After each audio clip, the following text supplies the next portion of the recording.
Bonsoir tout le monde, meilleurs vœux pour cette nouvelle année 2020. Nous sommes de retour après 2021, wouh! 2021. Wouh! Je suis restée en 2020. Bouh, on peut recommencer? Ouais, allez, clap, Gaëlle Lacour, deuxième. Bonjour à tous, meilleurs vœux pour cette nouvelle année 2021. Nous sommes de retour parmi vous après une longue pause, on va dire pas hivernale parce que nous sommes encore en hiver, mais une longue pause qui nous a permis de travailler sur nos objectifs de la nouvelle année, etc., de voir un petit peu, de faire le bilan de notre année qui venait de s'écouler.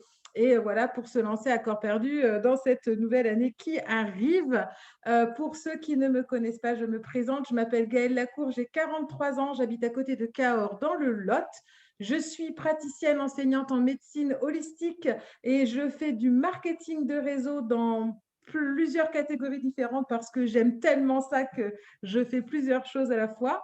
Et je travaille en collaboration avec Nathalie Guillaumard, ma sœur de cœur, avec laquelle nous avons créé une formation à la médecine holistique. À toi, ma chère. J'ai plus grand-chose à dire. Il faut que tu te présentes quand même. Alors, tout d'abord, mes meilleurs vœux pour 2021. Faites de cette année une année extraordinaire. Faites de cette année une année où vous allez vous dépasser, où vous allez faire des choses que vous n'avez jamais fait auparavant. C'est tout ce que je vous souhaite. Donc, moi, je suis Nathalie Guillaumard. J'ai 54 ans. Je vis en Bretagne. Et tout comme Gaëlle, praticienne enseignante de médecine holistique. Et bien entendu aussi dans différents secteurs du marketing relationnel parce que je pense très sincèrement qu'on ne peut pas être un thérapeute et exceller dans ce métier-là si on ne s'appuie pas justement sur ce que nous apporte le marketing relationnel et ce qu'on peut apporter aux gens, voilà, par rapport à ça. Tout à fait, madame. Je suis d'accord avec vous. Alors, nous allons J'allais dire tout commencer. à fait Jean-Pierre. Nous allons commencer par cet épisode qui va être court Ouais. parce que ce que Nathalie a à nous apprendre sur le E110, comme son nom l'indique, est assez concis. Donc, je te laisse la parole. Ok. Donc, on est reparti sur la notion des colorants alimentaires et on a continué avec le fameux E110 qui ferait presque rêver. Jaune soleil, jaune orangé. Je trouvais que c'était assez à propos en cette période hivernale de parler de soleil. Ça peut faire rêver. Bon, mais quand on parle de jaune soleil, c'est jaune soleil FCF et jaune orangé S. Donc déjà, c'est beaucoup moins glamour, beaucoup moins estival. Hein, Ouais, ça ne comme fait pas du tout sexy dénomination. pour le coup, là. Ouais, d'un seul coup, là, ça le fait moins bien, quoi. Vous pouvez ranger vos maillots de bain. Hein. Dommage. Bah voilà. Donc, il faut savoir que son vrai nom, en fait, alors, on s'accroche au rideau, c'est sel disodique de l'acide hydroxyde de sulfo-4-phénylazo à un naphthalène sulfonique 6. Bravo!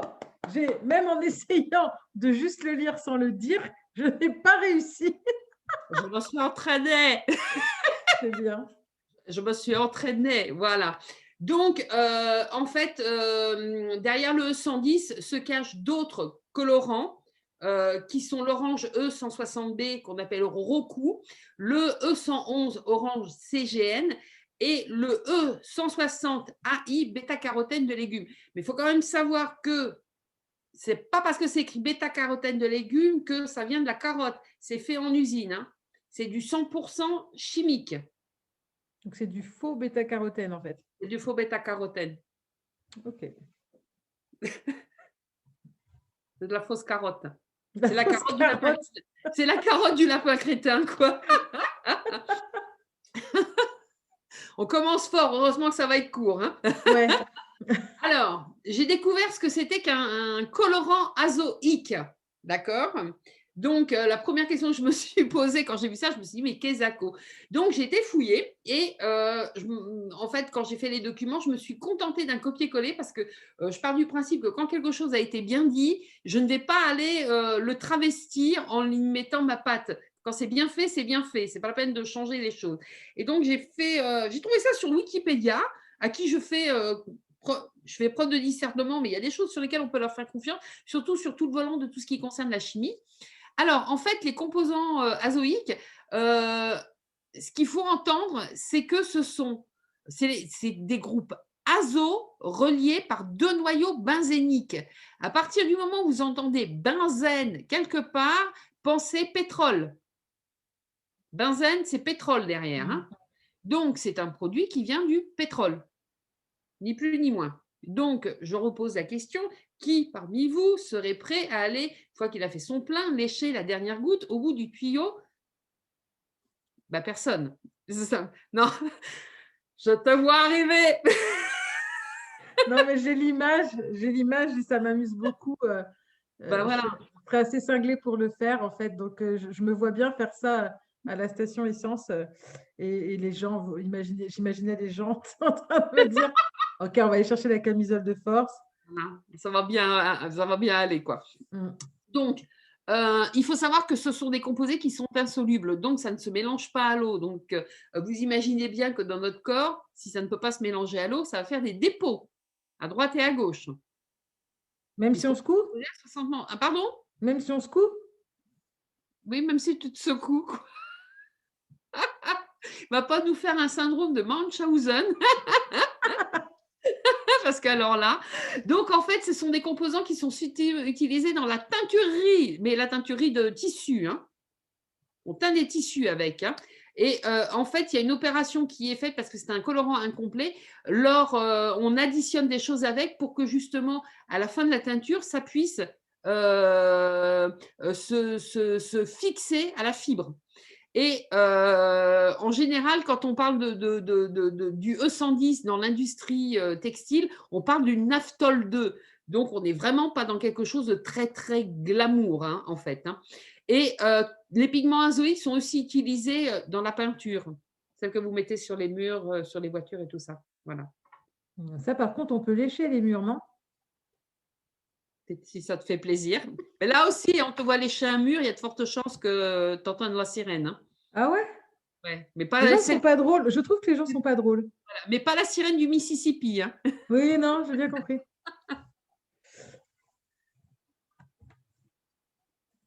Donc, alors moi, quand j'ai vu ça, la première question que je me suis dit, mais qu'est-ce que vient faire un produit destiné à la teinture des tissus et à la peinture dans les assiettes?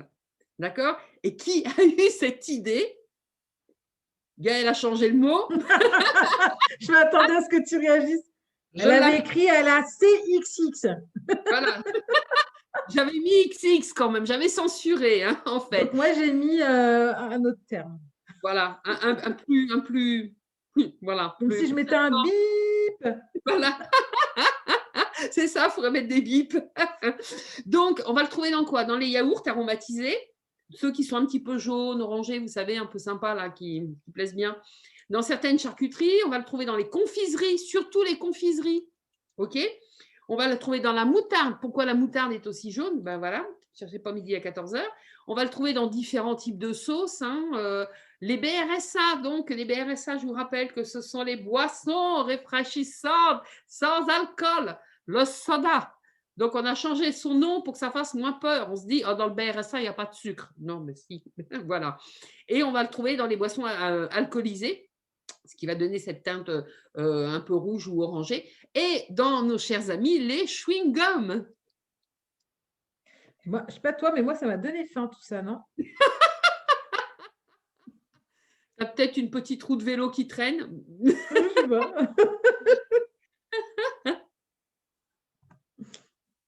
Donc, il existe pourtant des colorants jaunes naturels, vous les connaissez tous, il y a le curcuma, hein. Vous avez qu'à vous en mettre sur les mains ou sur votre plan de travail, vous allez voir, ça colore très très bien en fait. Hein.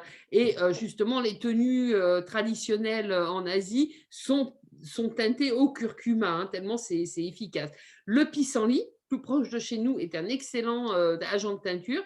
Et le safran, bon, le safran au prix du kilo, on limite quoi. Bon, mais c'est vrai que… J'en cultive du safran. Hein. Oui.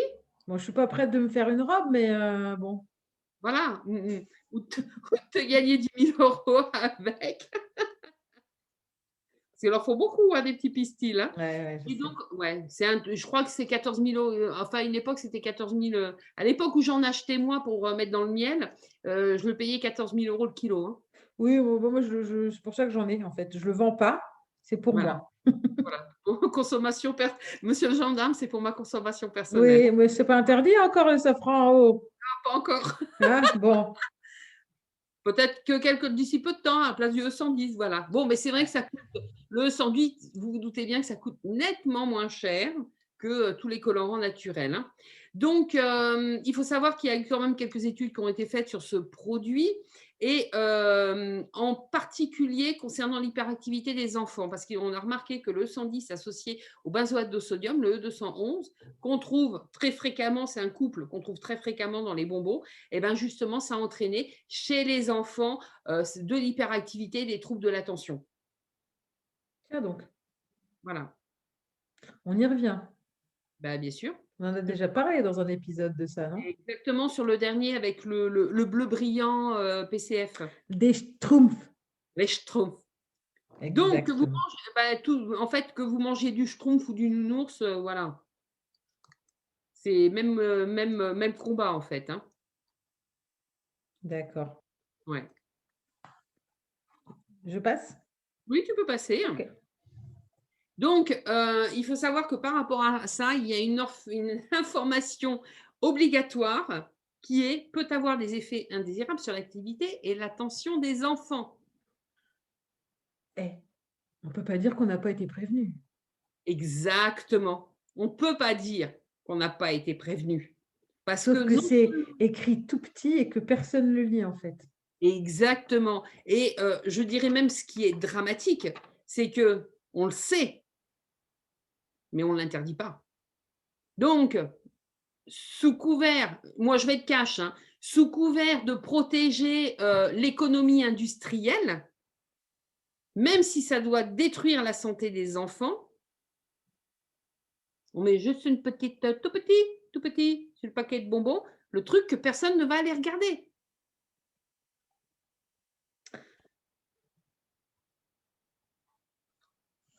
Mmh. Non, mais j'avais envie de faire de l'humour et puis, en fait, c'est passé.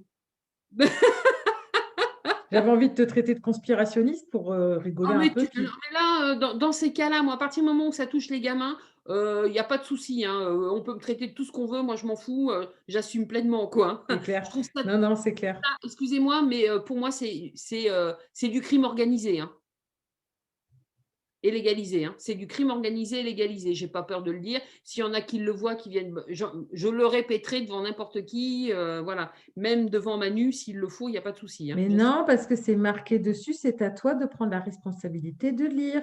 Exactement, donc il y a une question aussi de responsabilité absolue de la part de chacun. Exactement. Le problème, c'est que les industriels savent très, très bien que, une maman lambda, qui bosse, 35 heures par semaine, qui court H24 parce que, il faut donc tu bosses. Après, tu récupères les gosses. Après, tu vas faire les devoirs. Il faut trouver un moment pour faire les courses et donc quand tu fais les courses, alors au mieux, j'ai envie de te dire, tu te déplaces Mmh. faire tes courses et donc là, tu aurais a priori l'opportunité avant d'acheter de retourner le paquet et de lire ce qu'il y a écrit dessus. Mais souvent, parce que maintenant on a quelque chose qui est extraordinairement pratique, c'est le drive. On fait des drives, je suis la première à en faire, hein, sauf que moi je connais les produits que j'achète, mais on fait des drives et donc dans le drive, tu as l'opportunité de faire tourner la photo pour regarder ce qu'il y a écrit dessus. Mais on ne va pas se mentir, une mère de famille qui bosse 35 heures par semaine, qui fait un Mmh. drive, qui prépare son drive à 23 heures avant d'aller se pioter pour le récupérer le lendemain soir en sortant du boulot, honnêtement, elle a autre chose à foutre que de lire les trucs. Et après, on va lui dire: «Ah mais oui, mais c'est toi, c'est ta responsabilité, tu n'as pas lu». Voilà, Et c'est là où je dis que c'est vraiment du crime organisé. on est d'accord. Parce qu'on s'appuie vraiment sur les difficultés, organisationnelles que les gens ont actuellement, parce qu'on a une vie, «anormalement» entre guillemets, chargée en termes de timing, et donc ben, les industriels, tout le monde s'appuie là-dessus en se disant: «De toute façon, qui c'est qui va les regarder, hein, de toute manière, mais comme on l'a écrit, on est tranquille». C'est ça. Voilà.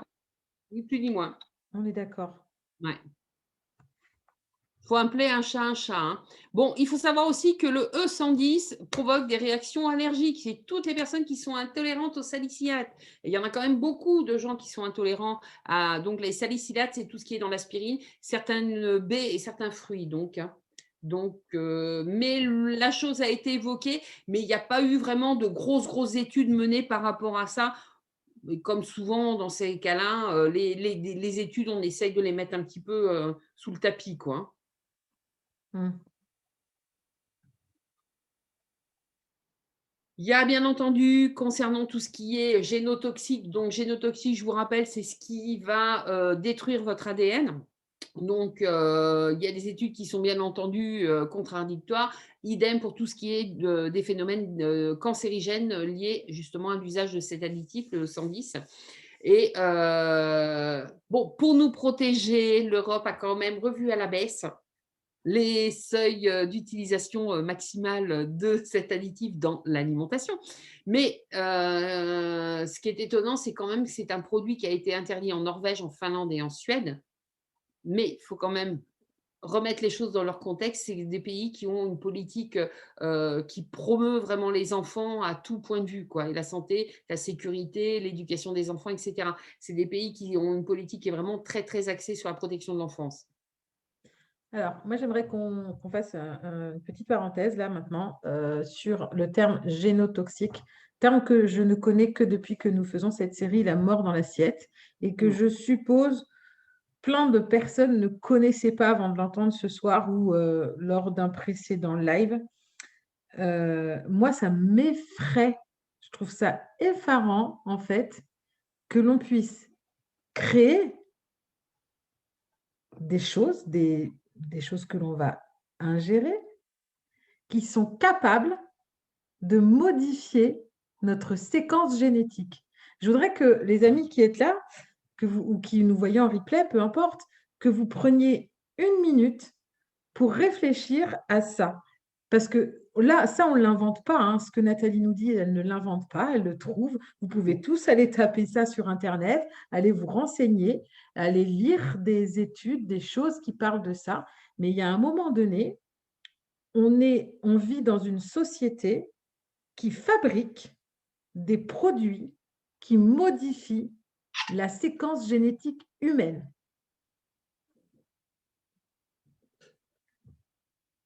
Mais juste, voilà.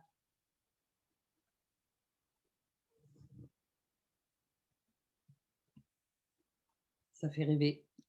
Grave. Grave. On vend du rêve sur ce coup-là, hein. Ah, de ouf.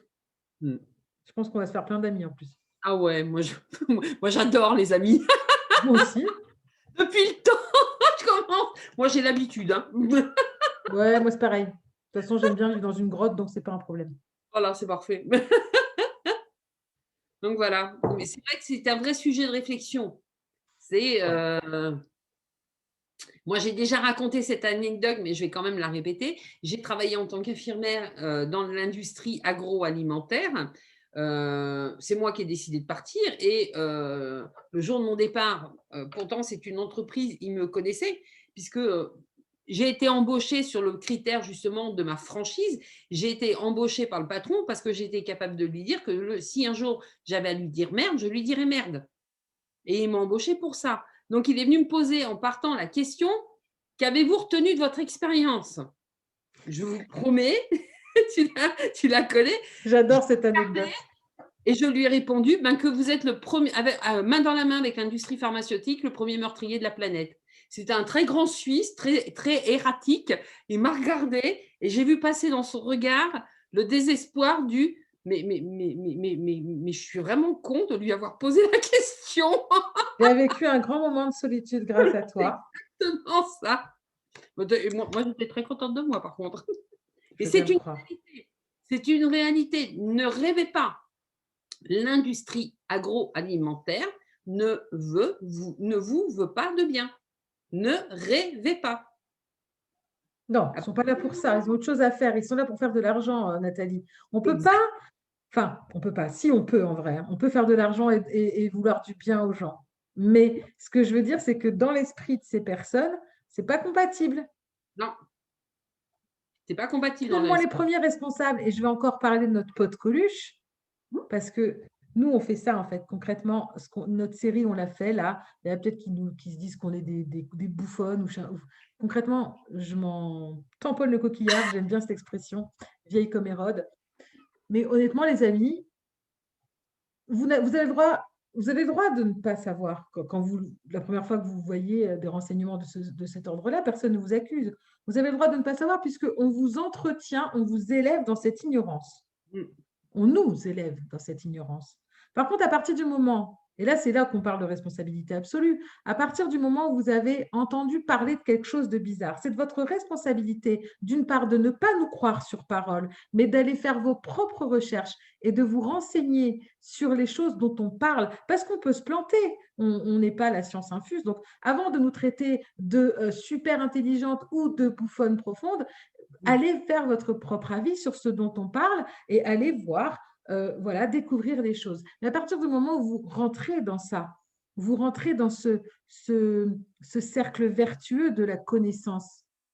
Si vous continuez sciemment à aller consommer ces produits, vous jouez le jeu des industriels et vous ne pourrez pas vous plaindre après. Et Coluche disait, il y a 20 ans, plus que ça peut-être même, quand on pense qu'il suffirait, il y a 20 ans, qu'est-ce que je raconte, 20 ans, c'était 2001, il y a 40 ans qu'il disait ça, Coluche. Quand je pense qu'il suffirait qu'on arrête d'en acheter pour qu'ils arrêtent d'en faire, c'est ça qu'on appelle la responsabilité absolue. Il y a moyen de manger, de se faire plaisir, de faire plaisir à vos enfants d'un point de vue gustatif sans jouer ce jeu-là. C'est possible. Ouais. Et ça coûte pas plus cher. On a des super coms, dis donc, j'avais pas baissé les yeux. On a fait peur à ma sœur, à ma cousine aussi. Il y a Marie-Odile qui nous dit on continue à nous détruire à petit feu, mais ça reste toujours une histoire de gros sous, on se moque de notre santé. Bon, elle résume ce que tu viens de dire, tout à fait. Et Karine dit à nous de leur montrer qu'avec nos sous, on peut faire vivre l'humanité et non la tuer. Effectivement, on peut, avec l'argent, faire vivre l'humanité et non la tuer. Et Sandrine dit les gens sont des moutons. Alors, Sandrine, je ne suis pas d'accord avec toi. Sandrine, c'est ma frangine. On entraîne les gens, on élève des moutons, en fait, quand on met des enfants à l'école. Alors, c'est bien d'aller à l'école, hein, je suis d'accord, on apprend plein de choses super intéressantes, etc. Mais il y a aussi ce côté où, sans que les profs s'en rendent compte, sans que les instituteurs s'en rendent compte, on apprend aux enfants à bien choisir un métier, machin. Tiens, je fais une anecdote. Cette parenthèse est un peu grande, mais du coup, c'est intéressant. Ma fille est en 4e. Et on lui a demandé de faire une fiche métier par rapport à ce qu'elle veut faire. Donc, je pense que tous les enfants, en fait, font la fiche métier du métier de leur rêve, etc. Enfin, le truc, machin. Et alors, ce qui m'a paru extraordinaire, c'est qu'on leur a demandé d'en faire une deuxième, au cas où. Et ce au cas où, moi, il m'a fait bugger parce que je me suis dit, attends, ça veut dire qu'en fait, on demande à l'enfant ce qu'il veut faire plus tard, mais on lui dit quand même, peut-être tu ne vas pas pouvoir le faire, hein. Donc, choisis un autre truc. Donc, c'est à part, hein, par rapport à ce que je dis, mais je rebondis dessus parce que ça me fait penser à vraiment toute cette histoire de l'école.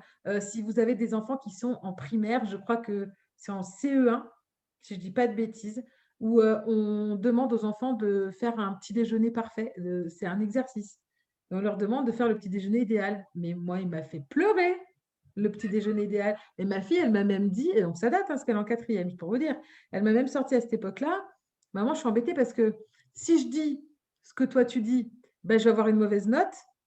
Et si je dis ce que la maîtresse a dit, eh ben, je ne vais pas être alignée. Elle n'a pas dit ça, hein. Elle n'a pas dit alignée, mais je ne vais pas être d'accord avec moi-même, en gros.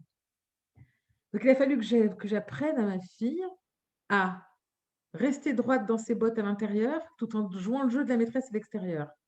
Ben, ça craint. Ça craint. Donc, on est dans ce pays-là, on est dans dans ce pays-là, on est dans ce monde-là, dans cette société-là. Et il faut aller à l'école, il faut apprendre à lire, à écrire, il faut apprendre l'histoire de la France, du monde, etc., bien entendu. Mais intrinsèquement, il faut aussi que de notre côté, en tant que parents, on ait la responsabilité d'avoir un œil sur ce qu'ils apprennent à l'école pour pouvoir rectifier. Il y a aussi des exemples tels que l'histoire de Christophe Colomb aux États-Unis. Ou alors Christophe Colomb, c'est un grand explorateur qui est parti d'Espagne et qui a découvert les États-Unis d'Amérique, etc. C'était génial, machin truc et tout. Personne ne dit jamais que Christophe Colomb a mené un génocide. Ça, on ne le dit pas. Sauf que c'est la réalité. Il est allé buter tous les Indiens d'Amérique. Pour en revenir à l'école, il faut quand même savoir ce qui est important, c'est que le système, c'est au 19e siècle, en Prusse, l'empereur de Prusse a demandé une réforme du système scolaire pour fabriquer, je dis bien fabriquer, hein, parce que c'était la traduction du texte, hein. Je ne parle pas le teuton, mais c'est ce qui a été traduit en français, pour fabriquer 2 catégories de personnes, des ouvriers et des soldats. Ouais. Et notre système scolaire actuel est toujours basé sur ce modèle prussien. On ne favorise pas la créativité, l'autonomie, justement, et d'aller vers la réalisation de soi. On fabrique des gens qui vont être des bons petits soldats ou des bons petits ouvriers, qui vont bien obéir, qui vont bien rentrer dans les cases, etc. En tant qu'adulte, on a le même process chez Pôle emploi. Exactement. Vous allez vous retrouver chez Pôle emploi et vous allez voir votre conseiller et vous lui dites « Oh là là, moi, en fin de compte, mon rêve, c'est de faire ça. Est-ce que vous pouvez me financer une formation ?» Je vais regarder. Ah ben non, on a le droit de vous former à ça, ça, ça. En fait, tous les ans, le Pôle emploi reçoit des conseils régionaux la liste de ce dont les industriels ont besoin comme type d'ouvrier. Donc, si vous voulez une formation payée par Pôle emploi, il va falloir rentrer dans ces cases-là. Vous ne saviez pas ça? Je l'ai vécu, mais je pensais que c'était parce que moi, je faisais un truc vraiment spécial. En fait, c'est quand j'ai fait le cours Florent, il y a 2 ans. Oui, Il n'y a pas longtemps, quoi. Oui, l'année dernière. Oui, l'année dernière, voilà. Quand j'ai fait le cours Florent, en fait, j'étais au chômage et donc j'ai demandé à Pôle emploi qu'il me finance la formation au cours Florent, qui était du coup moins cher que ce qu'il devait me verser tous les mois, hein, forcément. Même si c'est au bout du compte, ça faisait un gros montant. Mais à l'époque, si on avait travaillé 3 ans, on avait le chômage 3 ans. Enfin, vraiment, c'était plus cool, entre guillemets, qu'aujourd'hui. Et je l'ai dit ça? Non, je ne l'ai pas dit. Et en fait, j'ai demandé à ce qu'on me finance ma formation au cours Florent. Et clairement, on m'a dit que ce n'était pas possible. Et à l'époque, c'est vrai que je me suis dit, bon, ok, c'est pour être saltimbanque, donc c'est normal, ça ne plaît pas, tu vois. Mais peut-être que si j'avais demandé autre chose qui ne rentrait pas dans les cases, j'aurais eu la même réponse, en fait. Alors moi, j'ai une chance folle, c'est que j'ai une bonne gueule qui fait que tout le monde me raconte tout ce qu'il a envie de me raconter. Donc, quand je veux savoir quelque chose, il faut que je demande, on me répond. Et donc, j'avais demandé pourquoi et on m'a répondu honnêtement ça. Et j'ai posé la question à plusieurs conseillers et j'ai toujours eu la même réponse.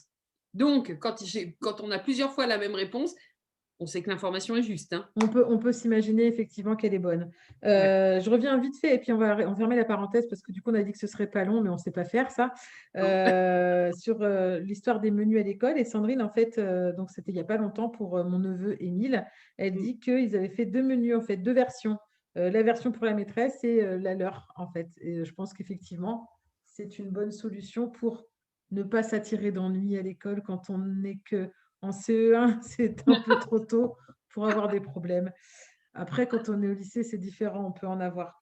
Le statut de délinquant au lycée, ça peut faire même. Oui, non, puis au lycée, enfin, ça dépend où on va, mais moi, je sais que j'ai eu la chance de rencontrer des professeurs qui avaient un cerveau, enfin, je ne dis pas qu'il y en a qui n'en ont pas, pardon, s'il y a des profs qui nous suivent, mais qui n'avaient pas peur de dire ce qu'ils pensaient, en fait, et de nous parler politique, etc. Et souvent, c'est comme ça, d'ailleurs, au lycée, hein, je pense, hein. Et c'est vachement intéressant parce qu'il y a des vrais débats qui se mettent en place. Mais avant le lycée, ça n'existe pas. Non. Allez, on continue, on ferme la parenthèse. Allez, hop là. Il fallait bien broder, hein, tu n'as fait qu'un tout petit truc, hein, je suis désolée. À un moment donné, si vous ne voulez pas que ça dure que 10 minutes. Une fourchette. Ou tu l'auras pas à la pirogue. Alors, En Europe, on a un truc absolument génial qui porte un nom mais magnifique qui s'appelle le Codex Alimentarius. Ça fait chic, hein? C'est stylé. Ça correspond aux normes alimentaires internationales. Donc, malgré ce Codex Alimentarius qui préconise qu'on peut utiliser tel type de colorant à telle dose, tatati, tatata, ce qu'on doit surtout retenir d'une manière générale, et concernant tous les colorants alimentaires, on l'a systématiquement. On a une triade qui est hyperactivité, allergie, cancérogénicité. D'accord? Avéré ou suspecté. C'est récurrent, c'est systématique, d'accord? Ça touche tous les colorants, surtout pétrochimiques, soit un colorant sur deux. C'est 50% des colorants.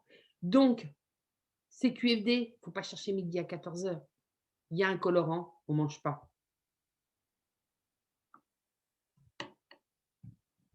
Ni plus ni moins. Donc, alors le joli nom, en fait, ça nous berne complètement. Et il y a un truc qui est très simple sur une étiquette alimentaire. Quand vous voyez écrit quelque chose avec E, c'est un additif. Le chiffre derrière va vous donner la catégorie de l'additif. Tout ce qui est 100, c'est colorant. Tout ce qui est 200, c'est les conservateurs. Tout ce qui est 300, c'est les antioxygènes. Et tous les 400, c'est les agents de texture. Ni plus ni moins. Antioxygène. Ouais. Pour éviter ce qu'on appelle les antioxygènes, ça va être les antioxydants. D'accord, pour éviter l'oxydation. Ouais. Ok. Donc, la conclusion va être très simple pour vous, pour nous, pour les enfants, pour la planète. Arrêtez de dire eux et cessez de manger des œufs. Les sources, les amis. Voilà. Je suis les très fière de la recherches. petite fin que j'ai trouvée. Moi, je trouve ça. Quoi? La petite fin que j'ai mise, là, je l'ai trouvée, ça me plaisait bien. Ah oui, arrêtez d'hésiter et arrêtez d'en manger, Arrêtez tout de faire simplement. eux et puis arrêtez les œufs, quoi. Arrêtez vraiment les œufs. Donc voilà, je vous laisse regarder, les amis, la liste des sources. Je vous invite à poser vos questions si vous en avez. Vous êtes toujours très, très sages quand vous nous suivez. C'est très gentil.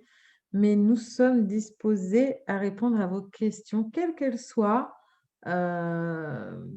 De peut-être, pourquoi pas, où est-ce qu'on a trouvé les choses, notre légitimité par rapport à ça. Vous pouvez poser plein de questions, pas uniquement des questions sur le sujet que l'on vient d'aborder, mais voilà, c'est intéressant aussi de... J'ai pas compris ton commentaire, Fabien. Je suis désolée. Tu sais, les correcteurs automatiques, c'est embêtant. Ouais. Et voilà, donc n'hésitez pas, surtout les amis, à partager ce direct. Vraiment, partagez-le parce qu'il nous tient à cœur que, alors on ne veut pas devenir des superstars. Franchement, moi j'en suis déjà une, donc je n'ai pas besoin de Ah plus. ouais. C'est déjà bien comme ça. Voilà. Voilà.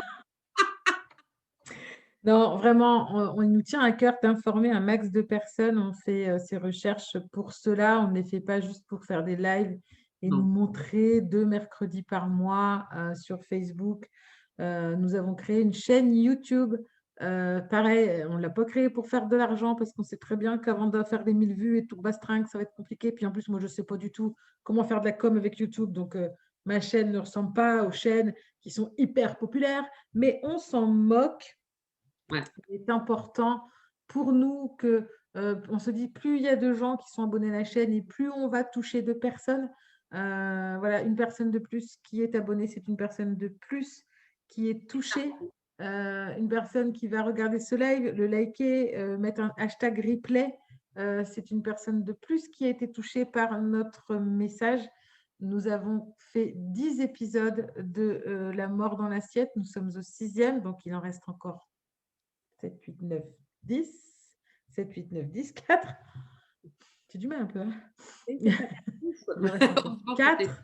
Donc, il reste 4 mercredis dans les 2 mois qui arrivent, 2-3 mois, parce que quand il y a des vacances scolaires, on prend des vacances, on est tranquille. Voilà. Et on vous invite vraiment à les suivre, à aller voir les replays sur la chaîne YouTube. Je vais mettre le lien de la chaîne YouTube. en modifiant la fenêtre du live. Là, je mettrai le lien de la chaîne YouTube. Vraiment, ça nous tient vraiment, vraiment, vraiment à cœur. Nous ne sommes pas là pour vous vendre quoi que ce soit. Nous sommes là pour vous informer des choses qui nous font dresser les cheveux sur la tête régulièrement. Un dernier mot pour la fin? J'adore. Très bonne soirée, les amis. Merci de nous avoir suivis. Rendez-vous dans 15 jours avec un autre charmant petit composant de notre alimentation qui va vous faire rêver, j'en suis sûre. Portez-vous bien. Encore une fois, bonne année à tous. S'il y a des bonnes résolutions à prendre en ce début d'année, c'est peut-être justement de regarder ce qu'il y a dans votre assiette. Ouais. Ciao, bonsoir. Et Navo.